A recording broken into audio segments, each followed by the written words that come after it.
तो सबसे पहले आपको बताते हैं कि अमेरिका और ईरान के बीच में फिलहाल सीज फायर तो चल रहा है, लेकिन इस दौरान दोनों पक्षों के बीच समझौता कराने का जो प्रयास किया जा रहा है, यानी बातचीत की जो तारीख है वो भी आ गई है।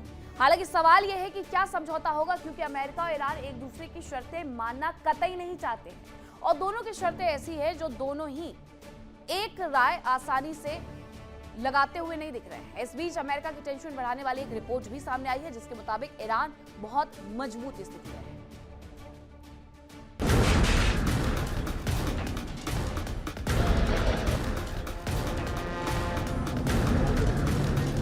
अमेरिका और इजराइल ईरान की ताकत का अंदाजा लगाने में फेल साबित हुए। उन्होंने भले ही आयतुल्ला अली खामेनेई की मौत के रूप में शुरुआती कामयाबी मिल गई हो, लेकिन ईरान के पलटवार ने साबित कर दिया कि उसकी ताकत बेमिसाल है। ईरान की सबसे बड़ी ताकत उसकी मिसाइलें और ड्रोन हैं, जिनकी बदौलत ईरान ने अब तक मिडिल ईस्ट में मौजूद अमेरिकी सैन्य बेसेस को तबाह किया। इजराइल को तो बहुत भारी नुकसान पहुंचाया और तेल बेच कर अमीर हुए खाड़ी देशों के अहम ठिकाने भी मिट्टी में मिला दिए। अमेरिका और ईरान के बीच जंग में एक अहम पड़ाव आया 2 हफ्ते के सीज फायर के रूप में। बातचीत की प्रक्रिया शुरू तो हुई, लेकिन वो बार बार अटकती दिख रही है। हॉर्मूज, यूरेनियम, प्रॉक्सी सपोर्ट समेत कई मुद्दों पर अमेरिका और ईरान एक दूसरे के खिलाफ खड़े दिख रहे हैं। सीज फायर के दौरान माना जा रहा था कि अमेरिका जंग की तैयारियां तेज कर सकता है, लेकिन इस बीच ईरान की ताकत को लेकर एक चौंकाने वाली रिपोर्ट सामने आई है। पश्चिमी मीडिया की एक रिपोर्ट के मुताबिक ईरान के 40% ड्रोन और 60% मिसाइल लॉन्चर सुरक्षित हैं। एक्सपर्ट्स का मानना है कि ईरान के पास 1 महीने से ज्यादा समय तक और लड़ने की क्षमता मौजूद है। हालांकि ईरान की मिसाइलों और ड्रोन का वास्तविक आंकड़ा सामने नहीं आ पाया है। पश्चिमी मीडिया की रिपोर्ट के मुताबिक अमेरिकी सेना और खुफिया अधिकारियों को अनुमान है कि ईरान के पास अभी भी अपने हमलावर ड्रोनों का लगभग 40% और मिसाइल लॉन्चरों का 60% से ज्यादा जखीरा बचा हुआ है। इसे हॉर्मूज शिपिंग ट्रैफिक के लिए खतरा पैदा करने और जंग में इस्तेमाल किया जा सकता है। 28 फरवरी से शुरू हुए युद्ध में अब तक ईरान के ड्रोन बेहद शक्तिशाली साबित हुए। आशंका जताई जा रही है कि ईरान उन मिसाइल लॉन्चरों को मलबों से निकाल रहा है जो अमेरिका इजराइल के हमलों में तबाह हो गए थे। उन जगहों की तेजी से खुदाई की जा रही है और इस काम के पूरे होने तक ईरान के मिसाइल लॉन्चरों का जखीरा करीब 70% तक पहुंच सकता है।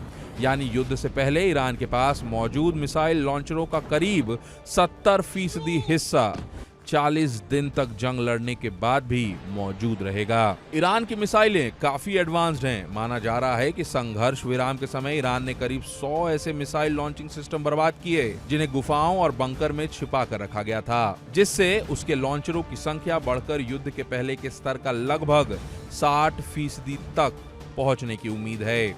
एक्सपर्ट्स का मानना है कि ईरान के पास 1 महीने से ज्यादा तक लड़ाई करने की क्षमता मौजूद है। इससे पहले भी राष्ट्रपति ट्रंप की धमकियों के बीच ईरान ने चेतावनी दी थी कि ईरान पूरी तरह से तैयार है, अगर वो जरा सी भी गलती करते हैं तो हम पूरी ताकत से जवाब देंगे। ईरानी संसद के स्पीकर गालिबाफ ने अमेरिका को खतरनाक अंजाम भुगतने की चेतावनी भी दी है। फिलहाल ईरान अपनी पुरानी ताकत हासिल करने की ओर बढ़ रहा है, जबकि अमेरिका को महंगी मिसाइलें बनाने में काफी वक्त लग सकता है। ऐसे में जंग का ये ऊंट ईरान के पक्ष में बैठता दिख रहा है। ईरान की बड़ी ताकत क्या है, जिसकी बदौलत ये कहा जा रहा है कि वो 1 महीने तक ये युद्ध लड़ सकता है? तो वो बड़ी ताकत है हमलावर ड्रोन का करीब 40% जो उसका स्टॉक है वो बचा हुआ है। हालांकि उनकी तरफ से ये बयान आते हैं कि अभी तक हमने जितने हथियारों का इस्तेमाल किया है वो सब पुराने हैं। अभी हमने अपने नए मिसाइल सिटी तक तो हम गए ही नहीं है, वहां से हमने नए हथियार तो उठाए ही नहीं है। मिसाइल लॉन्चर्स का 60% से ज्यादा जखीरा अभी भी ईरान के पास पड़ा हुआ है और ये सब कुछ बताया जा रहा है पश्चिमी मीडिया के हवाले से।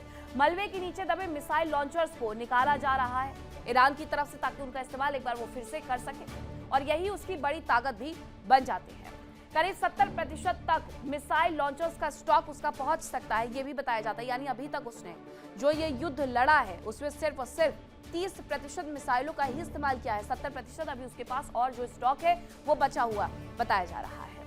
तो ये है उसकी बड़ी और बढ़ती हुई ताकत की वजह।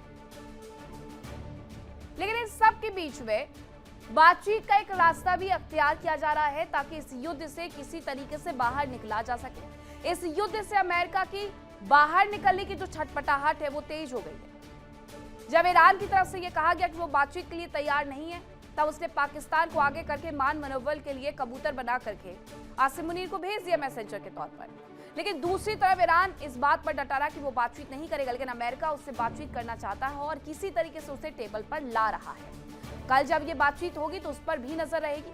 लेकिन इस पर करते हैं चर्चा की शुरुआत। कौन कौन से मेहमान मेरे साथ जुड़े हैं आपका परिचय करवाती हूँ। मेरे साथ जुड़ रहे हैं ग्रुप कैप्टन यूके देवनाथ जी, रक्षा विशेषज्ञ हैं, मेजर मोहम्मद अली शाह रक्षा विशेषज्ञ हैं, डॉक्टर महेंद्र सिंह विदेश मामलों के जानकार हैं। सबसे पहले मैं आप ही से पूछना चाहूंगी ग्रुप कैप्टन यूके देवनाथ जी, इस बातचीत के कोई मतलब मायने निकलते हुए नजर आएंगे? अगर ये कल एक टेबल पर आ गए, बैठ गए, ठीक है ईरान भी मान गया है, अमेरिका तो जा ही रहा है, लेकिन बातचीत से क्या कुछ निकलेगा? मीनाक्षी, देखो सबसे बड़ी चीज ये है कि बातचीत से जो पहला कदम लिया जाएगा वो ये होगा कि फिलहाल बमबारी ना शुरू की जाए। अमेरिका से जैसे बार बार बयान आ रहे थे, कुछ बयान राष्ट्रपति डोनाल्ड ट्रंप खुद दे रहे थे, कुछ पीट हेगसेथ दे रहे थे कि भाई अगर बातचीत ठीक दिशा में नहीं गई तो अमेरिका के पास और भी विकल्प हैं। यानी धमकी भरी बातचीत इसलिए दे रहे थे शायद क्योंकि 8 अप्रैल को जो सीजफायर के बारे में अंडरस्टैंडिंग हुई थी 2 हफ्ते के लिए, उसकी मियाद 22 अप्रैल को खत्म हो रही है। अब ट्रंप ने कहा था कि सीजफायर की मियाद समझो कल बुधवार शाम तक खत्म हो जाएगी। तो दुनिया में जो मिलिट्री या राजनीतिक विशेषज्ञ हैं उनका आकलन था या भय था कि ऐसा ना हो कि ट्रंप फिर से बमबारी शुरू कर दें। तो अब अगर बातचीत शुरू होने के इंडिकेशन आ रहे हैं तो फिर पहला डिसीजन तो ये होगा कि इजराइल को फोन करो और इजराइल में नेतन्याहू को बोलो कि भाई तुम मत बमबारी शुरू करो। जी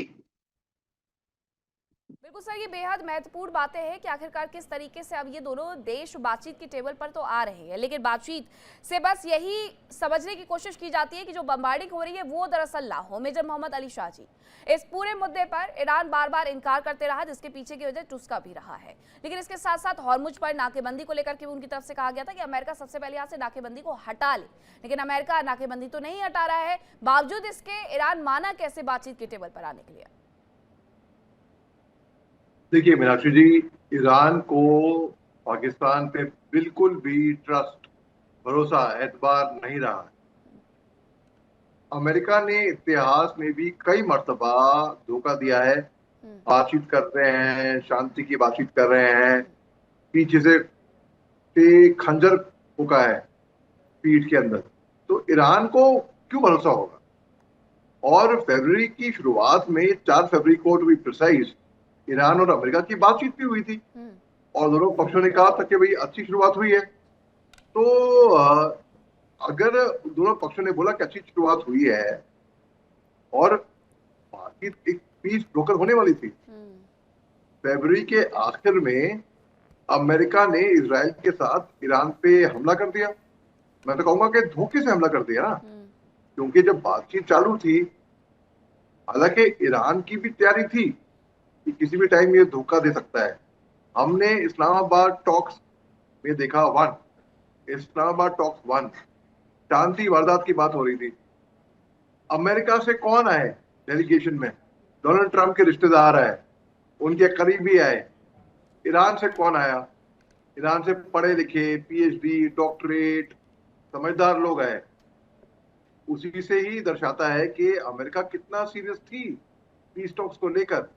लेकिन आप पीस टॉक्स कैसे रख सकते हैं जब एक स्टेक होल्डर ही नहीं है, इजराइल ही नहीं है उसके अंदर? पाकिस्तान इजराइल को मानता नहीं है, ठीक है? तो आप देखिए कैसे आप पीस टॉक्स कर सकते हैं बिना पार्टिसिपेशन के एक स्टेक होल्डर के। तो इसको मैं मानता हूं कि ईरान पीछे नहीं हटेगा। ईरान तो मरते दम तक लड़ता रहेगा अमेरिका से। और अमेरिका का जो यूएसएस इब्राहिम लिंकन है, वो गल्फ ऑफ ओमान से निकलकर भागा वहां से। ऐसी खबरें आई कि अमेरिका के लड़ाकू के एयरक्राफ्ट कैरियर्स वहां से भाग रहे हैं, अपने जहाजों को खुद ही सैबोटाज कर रहे हैं। देखिए इंडिया डेली 24/7 अब आपके स्मार्ट टीवी पर। इंडिया डेली मौजूद है सभी डिजिटल प्लेटफॉर्म पर लाइव और लगातार। इंडिया डेली 24/7 हर दिन राष्ट्र को समर्पित।